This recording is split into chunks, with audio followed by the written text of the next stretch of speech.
Jadi bagi kepala desa kalau mau demon di Jakarta nggak usah mengatasnamakan masyarakat ya. Yang jelas kepala desa demon untuk di Monas ya, biar supaya memperluas dirimu mau korupsi ya kan. Jadi nggak usah bukan masyarakat. Pembiayaan Koperasi Merah Putih. Jadi kita nggak berubah polisi setelah demo itu. Jadi biar aja mereka demo, tapi kebijakan udah seperti itu.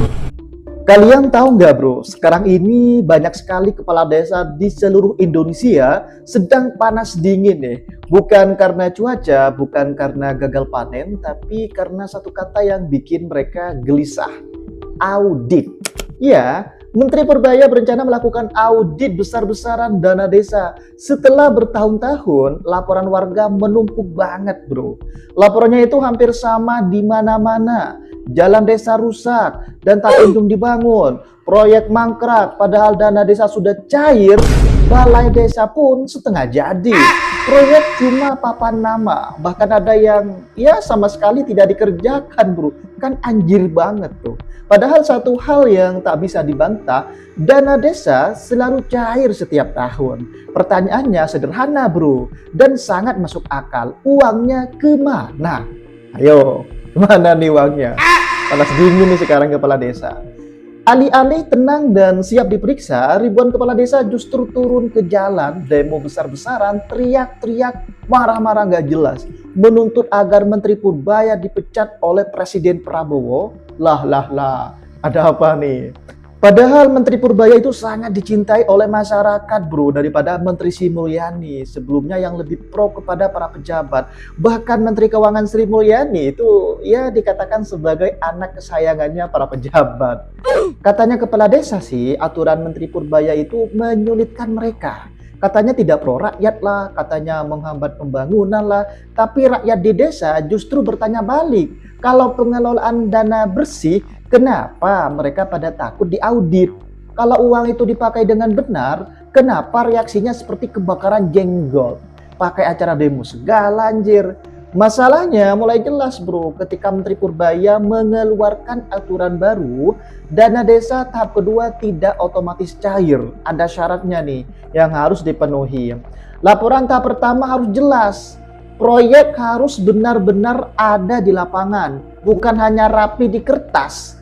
Disinilah banyak kepala desa mulai ketar-ketir bro, karena selama ini sistem terlalu longgar. Laporan bisa diatur, anggaran bisa dimanipulasi, proyek bisa disulap seolah-olah berjalan. Sekarang tidak bisa lagi bro, semua harus terbukti. Harus diakui bro, Menteri Purbaya itu jauh lebih baik kinerjanya daripada menteri sebelumnya tuh, yaitu Sri Mulyani. Artinya menteri sebelumnya itu tidak begitu memfilter keadaan korupsi di bawah, terutama di jenjang kepala desa, sehingga banyak laporan yang masuk kalau di desa-desa itu banyak yang terbengkalai fasilitasnya. Mulai dari jembatannya tidak dibangun, banyak yang rusak, jalanan ya beraspal tapi banyak berlubang. Itu banyak banget laporan yang masuk. Padahal dana desa itu setiap tahun cair terus bro.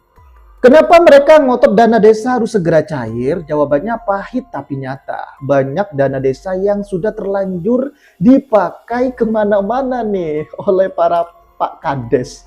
Ada yang dipakai duluan, ada yang dibagi-bagi kepada calo-calonya nih, kepada kroni-kroninya nih.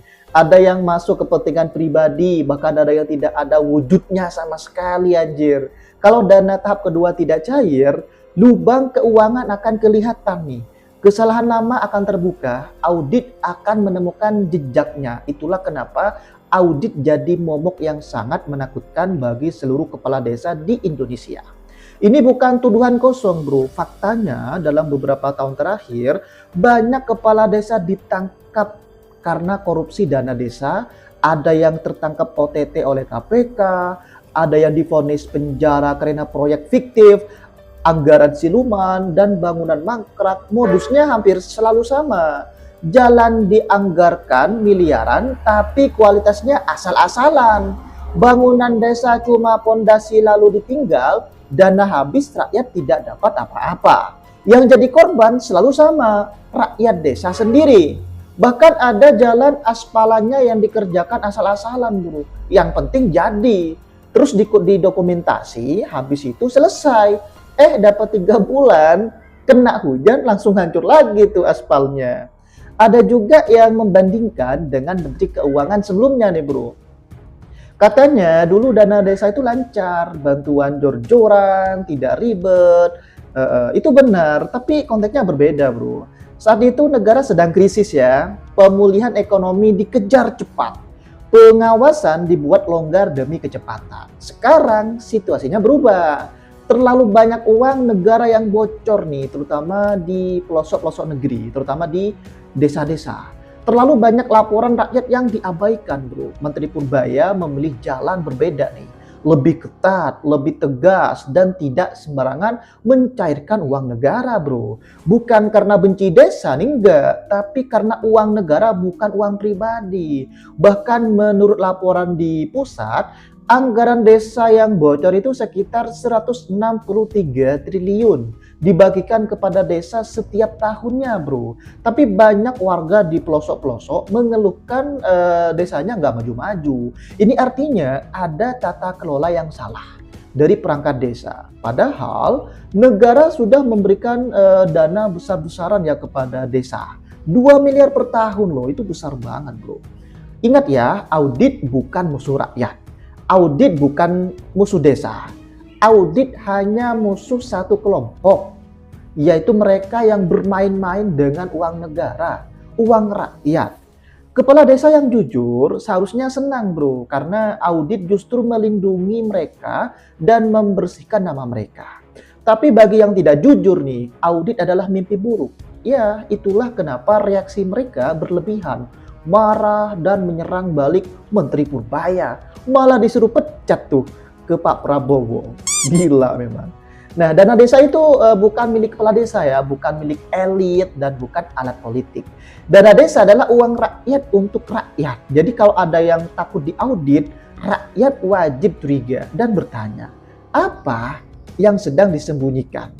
Menteri Purbaya boleh dicaci, boleh dihujat, boleh dituduh macam-macam, tapi satu hal jelas bro, aturan ketat ini dibuat bukan untuk menyusahkan desa, tidak, tapi untuk menyelamatkan uang rakyat.